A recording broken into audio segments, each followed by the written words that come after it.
Oh.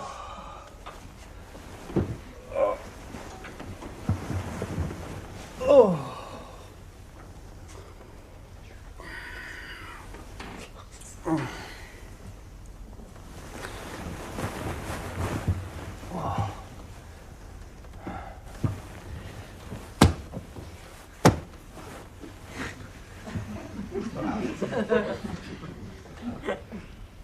Is something wrong? I can't sleep.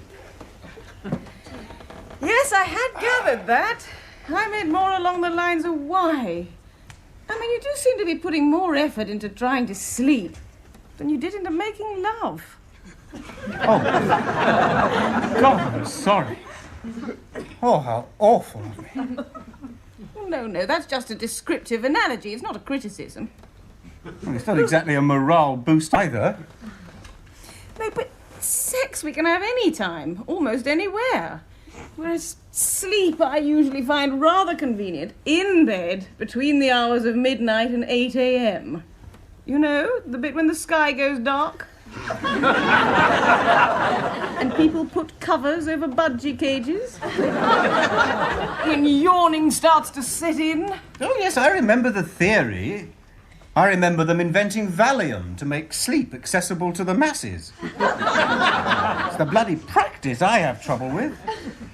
I worry. I lie down, I close my eyes, and I worry. Sounds reminiscent of your description of a typical day at work. Oh, yes, I worry in my own time as well, as I believe in being thorough. I've never liked the night times. I used to be just bogeymen, but this last week I've counted 416 horsemen of the apocalypse the moment I switched the light off. Death, war, famine, disease, baldness, the oil shortage, unpaid parking tickets, destruction of the equatorial rainforests, another royal wedding. With my luck, if I counted sheep, they'd be in an abattoir. Yes, well... I mean, life is bad enough during the day, God knows, but at night, in here, there's enough going on to make half a dozen training films for the Samaritans. What on earth were you like in the middle of the night as a child? How did you get to sleep then? I didn't. And I was always being picked on by hobgoblins and gangs of witches. Giants with hairy armpits. I didn't know what sleep was till I was 23. I'd close my eyes and it would be like an Hieronymus Bosch magic lantern show. Well, how was life in the womb? Did you manage to get a regular kip there? Unfortunately, most of the womb period is rather a blank. I had hypnosis on it once. You know, it seems I complained a lot about the dark. Well, I mean, it's permanent nighttime in there. I think I probably wasn't a very happy embryo.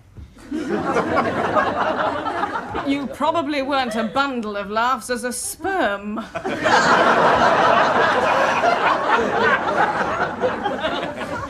Sorry. If I'm honest, I'm none too keen on the dark either. Aren't you? No, not really. Can't think why anybody should be. Except mushrooms, possibly.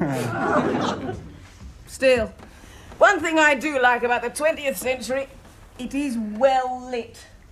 Yeah, it's always surprised me that God, with all the facilities at his disposal, should have chosen such a depressing colour as black to make the nights with. I mean, you can understand Henry Ford using it to make Model Ts to save money, but, I mean, according to the book of Genesis, the creation of the earth was a no-expense-spared project. No, personally, I'd have chosen a relaxing pastel shade for after the sun goes down.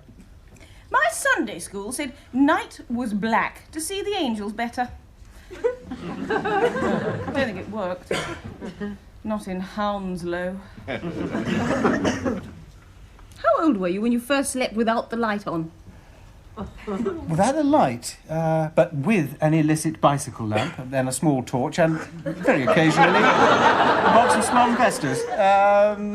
6, yes, because apparently when I was 7, according to my mother, I inquired about the flying time from Transylvania to Crouch End. Of Could the forces of evil do the round trip in a night? And if I became one of the undead, would I still have to go to school? You really were a precocious little manic depressive, weren't you? At that age, all I worried about was Hans Christian Andersen. Hans Christian Andersen? Yes. I wasn't a very pretty child. Hmm. You see, when it comes to physical beauty, it seems to me there are two basic requirements. One, you must have good bits. Yeah. And two, they must be attractively assembled. Yeah. Well, my problem was my bits weren't up to much. Oh, dear. And they were badly assembled. Where does H.C. Andersen come in? Well, he held out the hope that I might just be an ugly duckling, and that one day my badly assembled gawky bits might be transformed into an irresistibly beautiful swan, so to speak, with a retroussé nose, a Munro wiggle, and size C cups. The trouble is, it wasn't made clear at what age this metamorphosis would take place. So I used to spend all night under the sheets with my torch, checking if any new bits were on the way. That's the difference between you and me. I go to an analyst because I'm paranoid, but you go to him because you're neurotic. We are the Mr. and Mrs. Jack Sprat of psychoanalysis. Really? You're worried there's nobody real out there. I'm worried there's lots of them out there and they all think I'm ugly. A swift, heartfelt cry of nonsense wouldn't have gone amiss there. I'm sorry. Nonsense. Yes, no, I was just thinking about what you said, you know, about me being a precocious worrier. It brought it all back to me, how I was the only child in my primary school to be sent home suffering from angst. Do you know, I can remember worrying at the age of 3. 3? Yes. It was Christmas Eve, and I was lying in bed waiting for Santa. And somehow, my father, Falsebeard, the lot, managed to get in and out the room without my seeing him. But he got the presents muddled up. See, we had a young cousin staying, and he came back in. And the first sight I ever had of Santa Claus was of him taking presents out of my stuff. I think my expectations of life were cruelly stunted since that brief, traumatic moment. That's a very touching and poignant little story, Philip. Nonetheless, do you really think it's reasonable at 36 years of age to be shelling out 15 quid a go to an analyst in order to discuss Santa shock? Well, I don't anymore. I've stopped going to see him. Since when? Oh, it's over a week ago now.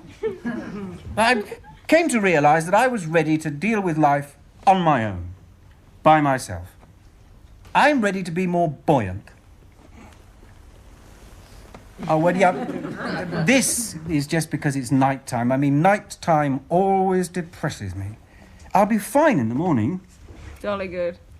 I'm really pleased you're going to be fine in the morning. I'm going to be absolutely knackered. Good night.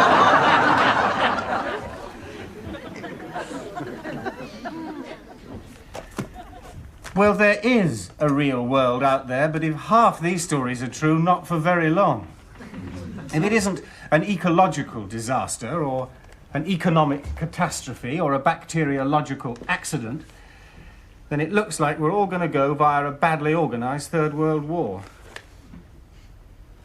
But even the recipe today is a useful little meal to help prevent disintegration of the bowel system. The first thing I do these days is read the stock press to find out if I'm going to live long enough to read the rest of the paper. I do think it's noble of you to worry about the world at large. I never get beyond my breasts. What's the matter with your breasts? I don't think they're a matching pair. Nonsense. You've just mentioned about the only two things I have absolutely no worries about. Thank you, Philip. Yeah, I know what you mean, though.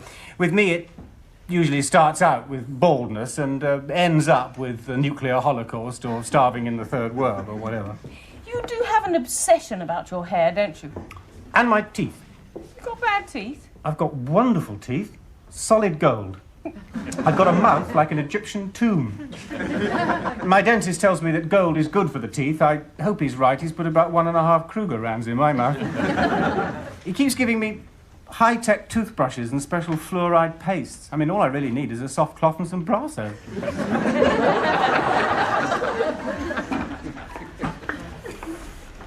Oh, it's getting very untidy in here again, Philip.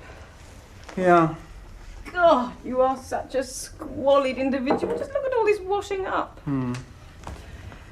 It amazes me, Philip, having discovered what you're like, that you managed to fit this whole kitchen by yourself. Yes. Yeah, well, it's not something I'm likely to do again, I can tell you. God, David Owen's only 44. What? Well, he was Foreign Secretary when he was 39, coping with the problems of the world. I'm 36, I can't even cope with a clump of hair that's gone walkabout and a spot of brewer's droop. I mean, I'd always thought that the compensation for ageing was becoming grown up as well. I seem to be just decaying gently into a decrepit adolescent. When did you first start worrying about ageing? When you were 5 or 6? About 12 years ago. I remember it vividly. I thought you might. It was about my career then. I woke up in a cold sweat and I thought, I'm 24 and I haven't got a swivel chair. It was a bad moment. But I was on the open plan in those days. What? At work, you start off with a 2-drawer desk and a polypropylene stackaway just off the main gangway. You feel rather as though you've broken down and pulled off onto the hard shoulder, you know? There are 2 major status symbols, a swivel chair and then an office. Well, they were in 1970. I mean, swivel chairs are pretty universal now. We live in exciting times.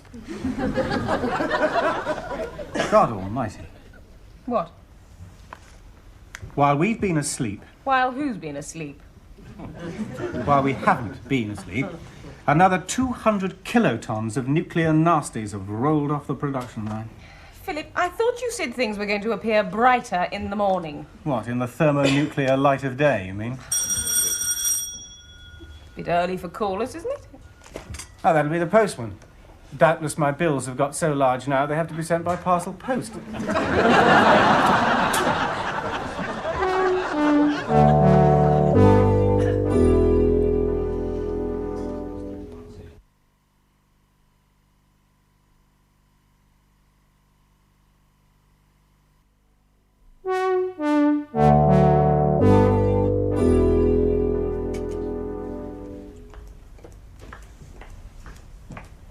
As I say, I'm sorry to bother you like this, Mr. Rose. But you know how awful I can be without milk. Oh, yes, pretty dire. And I mean, the wife, she is really devoted to her grape nuts. Yeah, I don't want to go to work without me tea either, because I've got a big day today. Aha.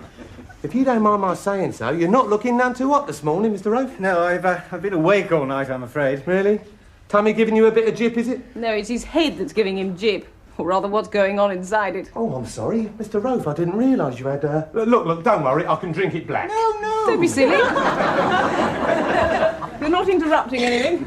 Liz, this is Mr. Denzil, my next-door neighbour, and a dab hand with a Black & Decker. This is Liz, a friend of mine. Hello. Hello. You should have come round earlier. About 3 a.m. We could have done with some company then. Now, would you like your milk in a bottle or in a cup of tea? Oh, well... Yeah, stay and have a cup of tea. Go on, cheer us up. Oh, well, tar.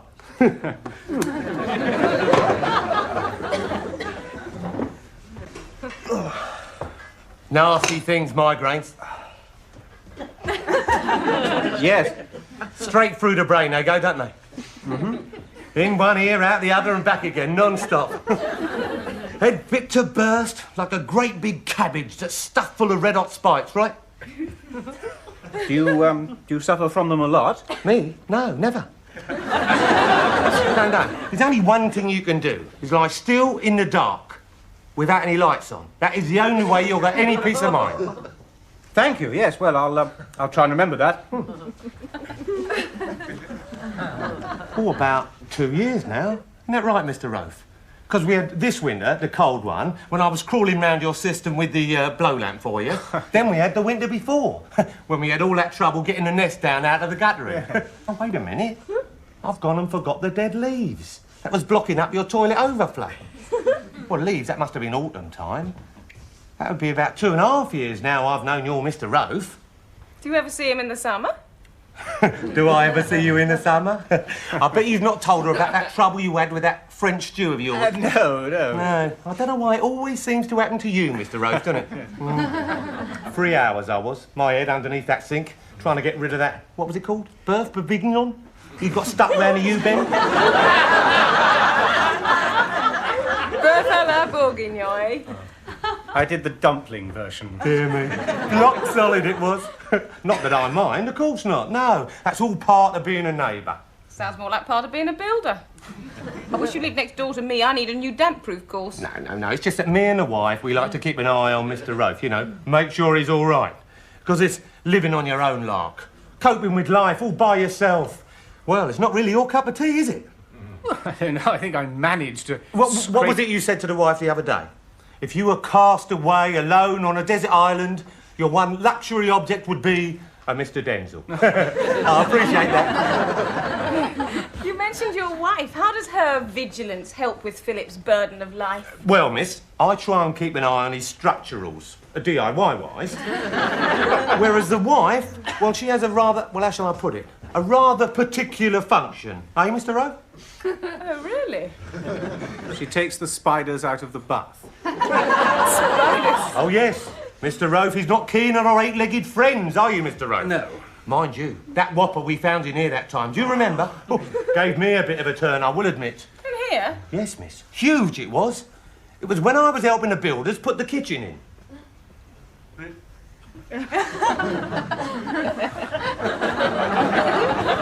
Now, what I mean is, the office is probably your castle. That is to say, I'm more your sort of home-loving English bloke. You know, wife, dog, slippers in the half, bit of polyfiller in the evenings.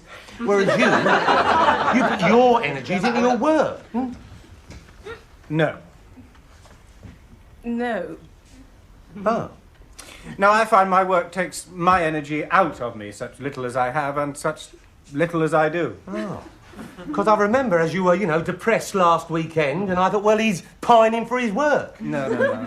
It's just that weekends always depress me. And newspapers and nighttime. Oh.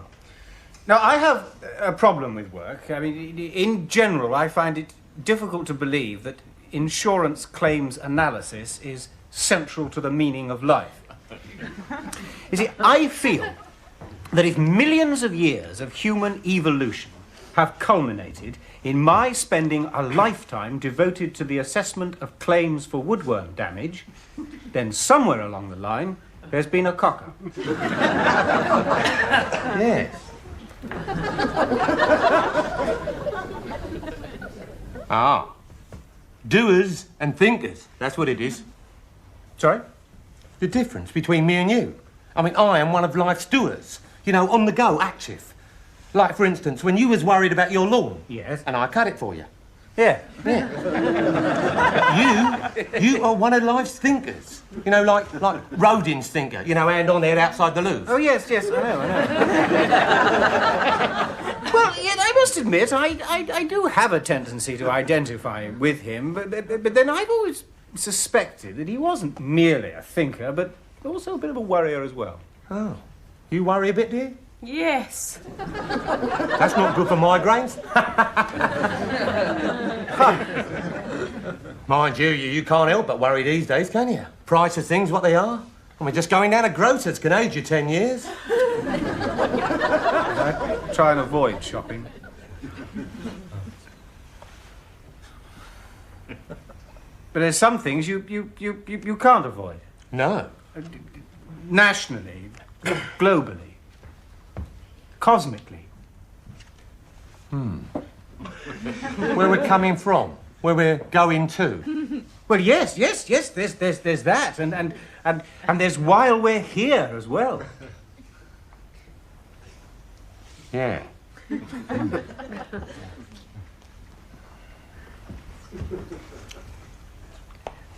What exactly do you mean by angst?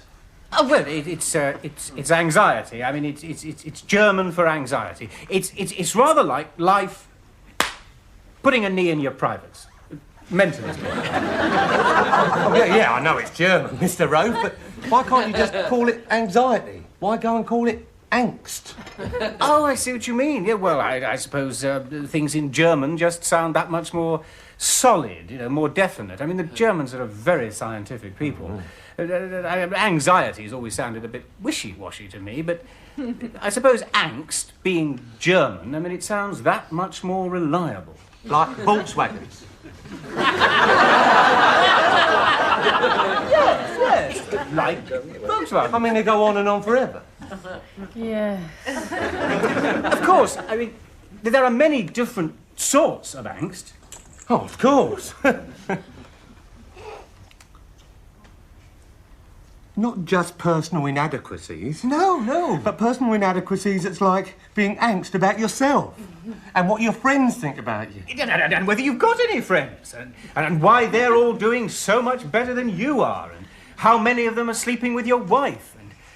And then there's the humiliation that you're the only one who can't start his car in the morning, and the guilt that you didn't become the opera-singing brain surgeon your parents wanted. The fear that you'll become unloved and unwanted, and the panic that you'll end up old and senile in a bedsit, decrepit and destitute and incontinent, and then it's just feeling the total futility of your life in general. And it's not just that. No!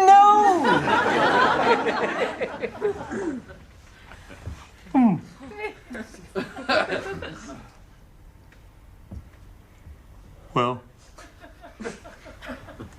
I didn't know that about the Aborigines, Mr. Rose.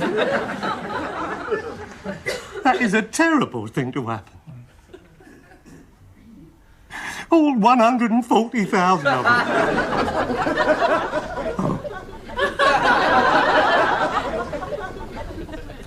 He's a really nice chap, isn't he, Denzel? Lovely man. Really restores your faith. I mean, wanting to give a week's wages to an Aborigine charity. Now, that is typical. You've perked up, Philip. Yeah, well, I think it's done me good, chatting to him. Aren't you going to be late for work? Well, only a bit. Aha, that is the postman. Oh, hello again.